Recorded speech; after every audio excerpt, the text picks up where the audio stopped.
अब घर में देवर वर होता कोई तो किसी न किसी तरीके से खुलवाता उलवाता ले जाकर के बिटिया को दिखाता, घर में कोई था भी नहीं। जब बार बार कहने लगे हमको दूल्हा चाहिए, दूल्हा चाहिए, हमको दूल्हा चाहिए, तो जब बच्चे जिद पकड़ लेते हैं, तो बच्चों की जिद को समाप्त करने के लिए माताओं में रोगवासी बहुत बढ़िया दवाई है जब बच्चे मांगने लगते हैं ना, जिद पकड़ लेते हैं, तो माताओं मेरे पास कौन दवाई है मनाने का? खींच के हाथ से मारा उसके गाल से, जैसे तड़ाक से मारा थप्पड़। अभी तो एक आध बार कह रही थी हमको दूल्हा चाहिए, जैसे थप्पड़ लगा गुड़वा हथवा रगड़े ना, कैसे ही आगे दूल्हा चाहिए, ही आगे दूल्हा चाहिए, आगे चाहिए दूल्हा, चाहिए दूल्हा, चाहिए दूल्हा। बोलिए कि भगवान की जय। अरे भैया अब घर में कोई तो था नहीं, बड़ी परेशानी। जब बिटिया एकदम बिल्कुल जिद पकड़ ली, जब बच्चे जिद पकड़ लेते हैं ना, कहते हैं हमको सामने से मोटर जाती रहती है बुलेरो, तो बच्चा कहता है अम्मा हमको चाहिए, हमको गाड़ी चाहिए, हमको गाड़ी चाहिए। तो क्या करते हैं माता जी?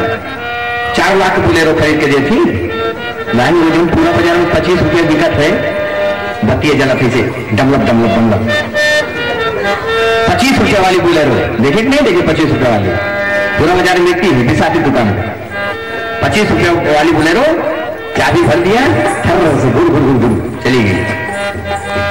बस जब देखा बार बार दूल्हा के लिए जिद पकड़ रही है, तो इधर उधर बहन जी ने देखा तो वहीं छत के किनारे एक दराज बना था, उसी दराज में भगवान श्री कृष्ण की एक प्रतिमा रखी हुई थी, भगवान श्री कृष्ण की एक मूर्ति रखी हुई थी। बस तुरंत भागी भागी गई माँ और लेकर के आई दुल्हा, कहीं जय मानी दुल्हा ब्याह कर रहे साथे।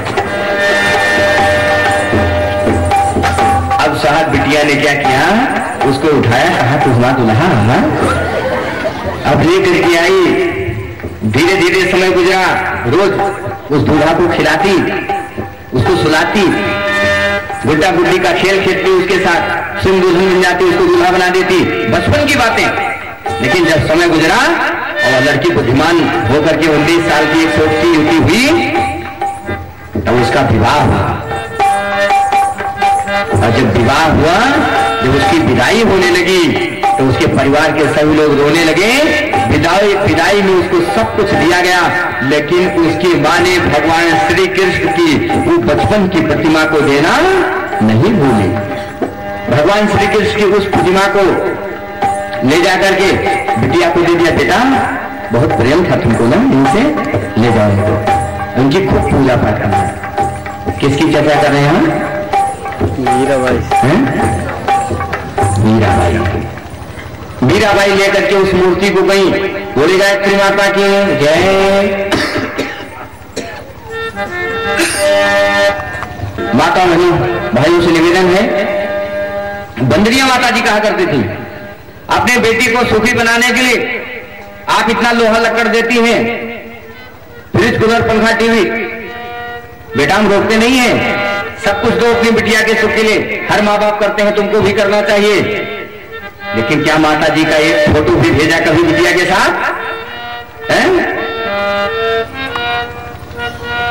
मीरा की मां ने अपनी बिटिया के साथ भगवान श्री कृष्ण की प्रतिमा को भेजने नहीं होती थी।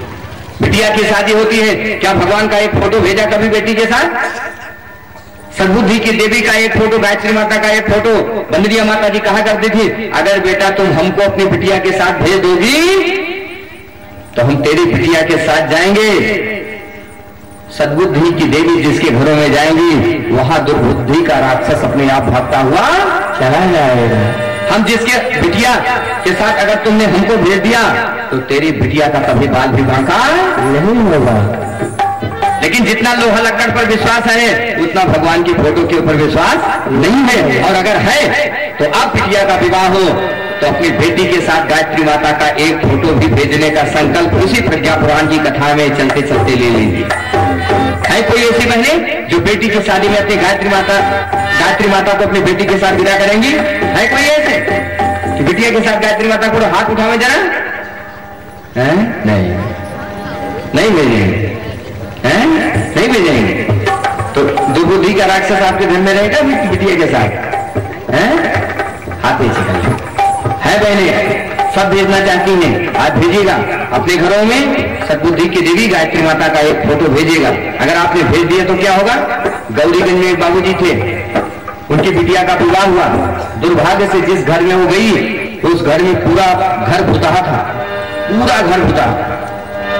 सासू, ननद, जेठान, पति, देवर सब अब हुआ खेलत रहे। बड़ी परेशानी। एक दिन हमारे पास आए, कहे पंडित जी बड़ी परेशानी हो गई। अरे हम तो बेटी को अंधे कुएं में डाल दिया। हमने कहा क्या हुआ? कहने जहां शादी हुई पूरा घर भुता है। हमने कहा चिंता ना करें, गायत्री माता का फोटो हमने कहा ले जाओ बेटी के साथ भेज दो। गए, बहुत मनाए, बेटी ज्यादा जाना नहीं चाहती थी लेकिन लेकर के चली गई वहां अपने ससुराल। हमने उसको बताया था कि 4 बजे पूजा करने के बाद बता दिया कम से कम 1 माला या 5 माला का गायत्री मंत्र का जप करेंगे। और वह बिटिया गायत्री मंत्र का जप रात में 4 बजे उठी, 5 माला गायत्री मंत्र का जप किया, गायत्री माता के सामने बैठ करके और आरती जलाई। और जब आरती, अब घर में सब सो रहे हैं, 4 बजे उठ के पूजा करके आरती कर रहे हैं। जयति जयति माता, जयति जय गायत्री माता, सतमार्ग पर हमें चलाओ जो है सुख दाता, जयति जय गायत्री माता।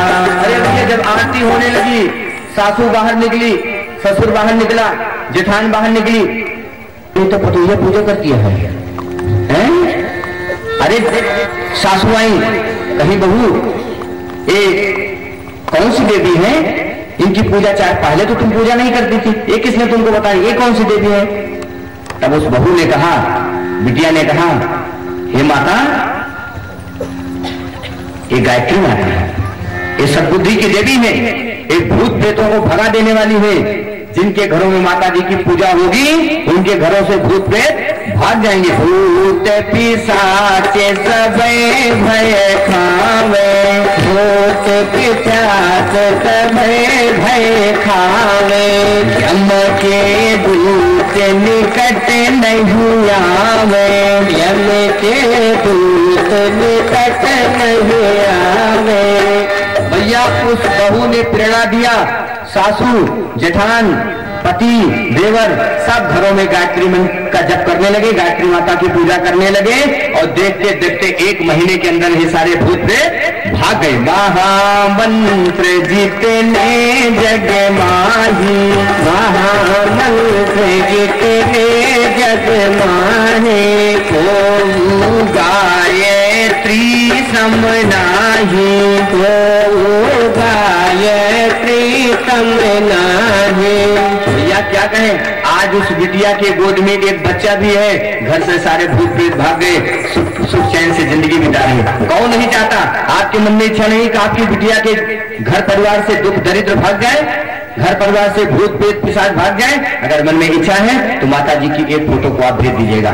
भेजा था कभी, कोई समय था जब भगवान श्री कृष्ण को भेज दिया था मीरा के साथ उनकी मां ने, तब जब जा करके अपने ससुराल पहुंची तो भगवान श्री कृष्ण का फोटो लगा दिया और उनका भजन करने लगी। नटे वदे नागदे नंदा भजुरे मन गोविंदा, नटवर नागर नंदा भजुरे मन गोविंदा, नटवर नागर नंदा भजुरे मन गोविंदा, नटवर नागर नंदा भजुरे मन गोविंदा।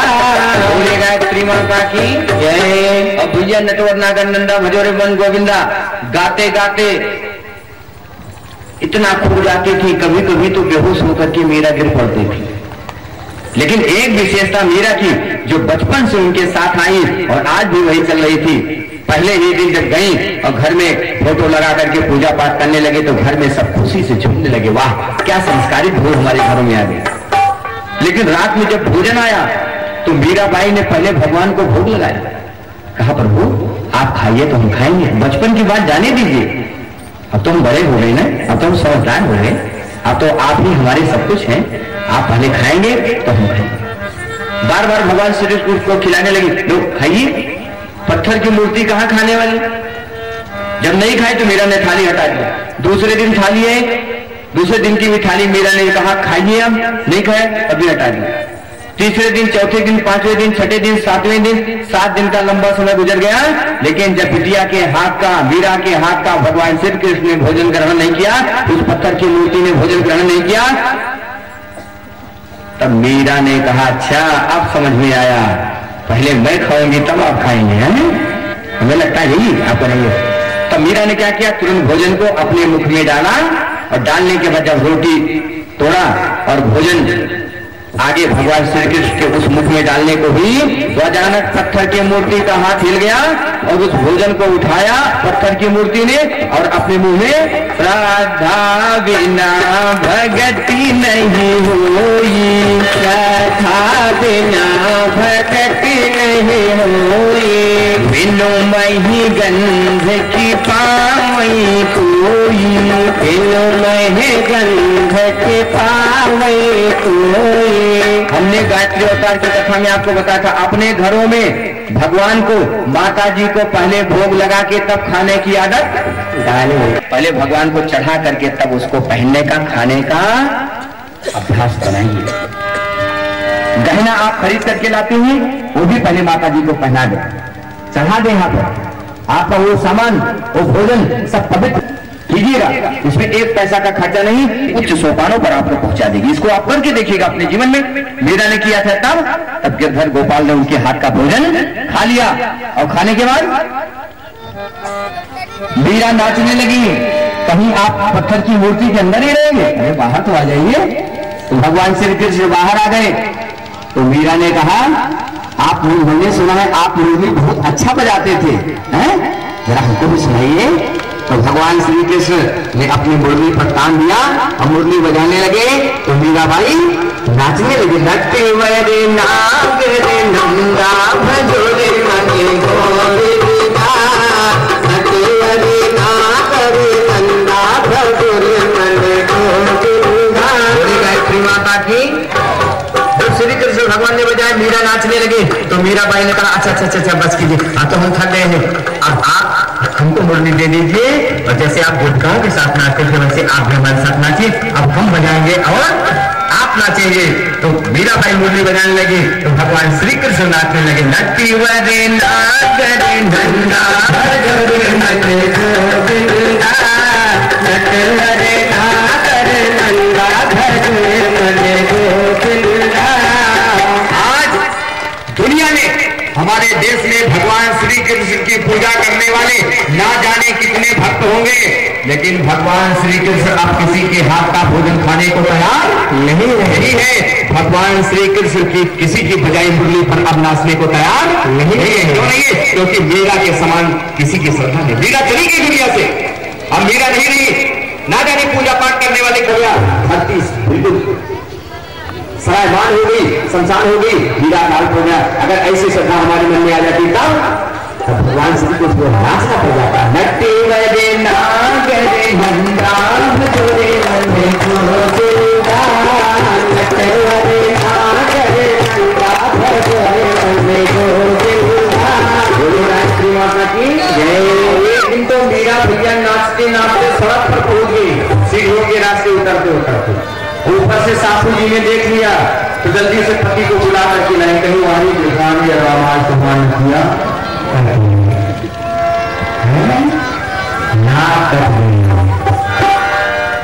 भाई साहब बड़े विरोधी हैं। कलश यात्रा जब शुरू हुई ना तो बहू जी से कहा, देखा जेकर मन का कलश यात्रा में तुम्हें जान देंगे संभा के चले गए ड्यूटी पर। बहन जी ने जब देखा कि सब लोग कलश यात्रा में जा रहे हैं गायत्री माता के, तो बहन जी के मन ललचाने लगा, देखिए गजब महिलाएं जा रही हैं, हम को रोक करके गए। वो देखा और जल्दी से हमको कलश लीजिए, कलश लिया और कलश यात्रा में भी चल पड़ी। पूरा कलश यात्रा जब बढ़ गई, गांव के किसी आदमी ने बता दिया था, भैया आपको बता रहे कि आपकी पत्नी कलश यात्रा में नहीं जाएगी, हमने तो उनको देखा सबसे आगे कलश लेकर के चल रही थी। अच्छा नहीं राम, तब तो हमारा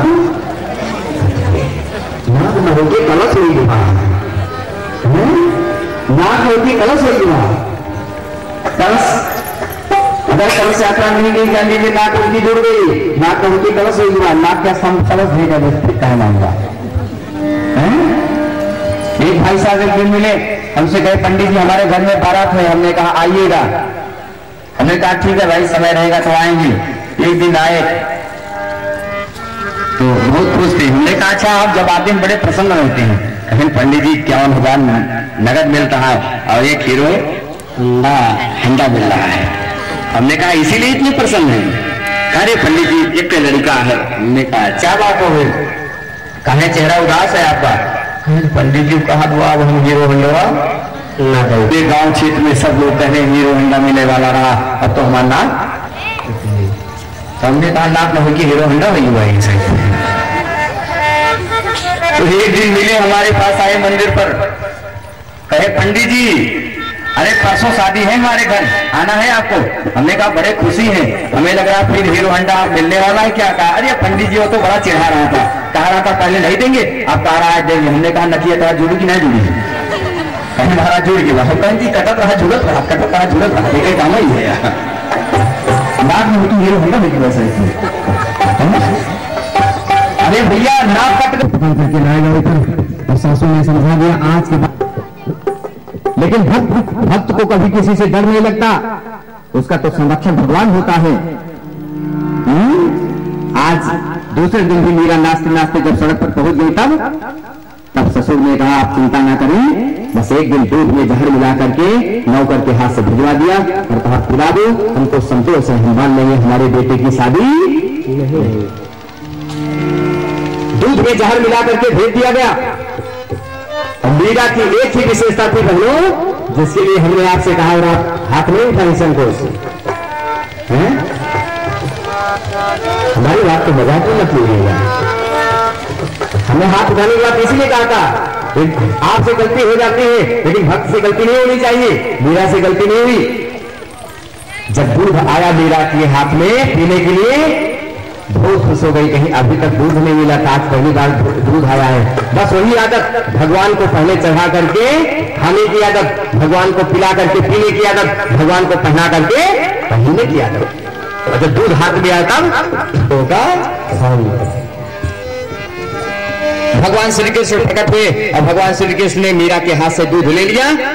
और भगवान तो जानते थे इसमें जहर है, आपको पता नहीं है कि आपकी जिंदगी में क्या हो जाने वाला है, लेकिन आपके भगवान को अच्छी तरीके से पता है। इसलिए भैया चढ़ाया कीजिए, इसीलिए गहने चढ़ा दिया कीजिए माता जी को, इसलिए कपड़ा चढ़ा दिया कीजिए, इसलिए दूध चढ़ा दिया कीजिए, जो खाने पीने की चीजें आओ चढ़ा दिया कीजिए कि जीवन में कभी कोई नुकसान नहीं होगा। आज मीराबाई ने वही कार्य किया। भगवान श्री कृष्ण के सामने अपने गिलास का दूध आगे बढ़ा दिया, तब भगवान श्री कृष्ण प्रकट हुए और मीरा के हाथ से दूध ले लिया और देखा तो दूध में जहर। तो भगवान ने दूध के अंदर का जहर पी लिया और दूध छोड़ दिया, मीरा के आगे बढ़ा दिया और मीराबाई ने दूध पी लिया। दूध पी करके आराम से लेट गई, दरवाजा बंद करके। झांकी लगी थी। आप देखिए सब ससुर सोच रहे हैं, घर परिवार के सब लोग सोच रहे हैं जहर पिए हैं भाई दहिया ऐसे जूठे लागे ऐसे जूठे लागे दहिया करिया हो जाए और सवेरे 7 बजे इनका फूल ताप के बराबर छुट्टी हो जाए, न रहेगा बांस न बाजेगी बांसुरी। लेकिन भैया सवेरे सासू जी बहुत खुश थी, अब तो बहू मर गई होगी, चलो उसका लाश बाहर निकाला जाए नहीं तो सड़ जाएगी लाश। जब आई तो दरवाजा खटखटाई तो मीराबाई पूजा कर रही थी अगरबत्ती लेकर के, तो अगरबत्ती लेकर के जल्दी अपने सासू की ओर ऐसे से दिखाने लगी और फटी आंख से देखने लगी। जाको राखे साइया मार सके ना कोई और पालन बाका कर सके जो जग बैरी होए। इसलिए भगवान बहुत सुंदर कहना है, लेकिन उन्होंने कहा था दरवाजा बंद करके कहेंगे। तो मीराबाई ने तुरंत खट से कहा था ठीक है तुम जाओ, दरवाजा बंद कर लिया। भगवान श्री कृष्ण के पास आई, हमारे जीत जी ने गहना भेजा है, पहले आप इसको पहन लीजिए और जो आपसे बचेगा उसको पहनेंगे। उसको बढ़ा दिया आगे, बोले गायत्री माता की ये उसको बढ़ा दिया आगे और कहा आइए आपको हम पहना दें, आइए। लेकिन पत्थर की मूर्ति से जब भगवान नहीं निकले तो मीराबाई कहा, अरे आप पहनेंगे नहीं क्या? तो मीराबाई ने कहा अच्छा कोई बात नहीं, हम पहनेंगे तब आप पहनेंगे। तो मीराबाई ने जल्दी से खोला तो देखा तो उसके अंदर, तो मीरा ने कहा अच्छा हमें लगता है आप पत्थर की मूर्ति के अंदर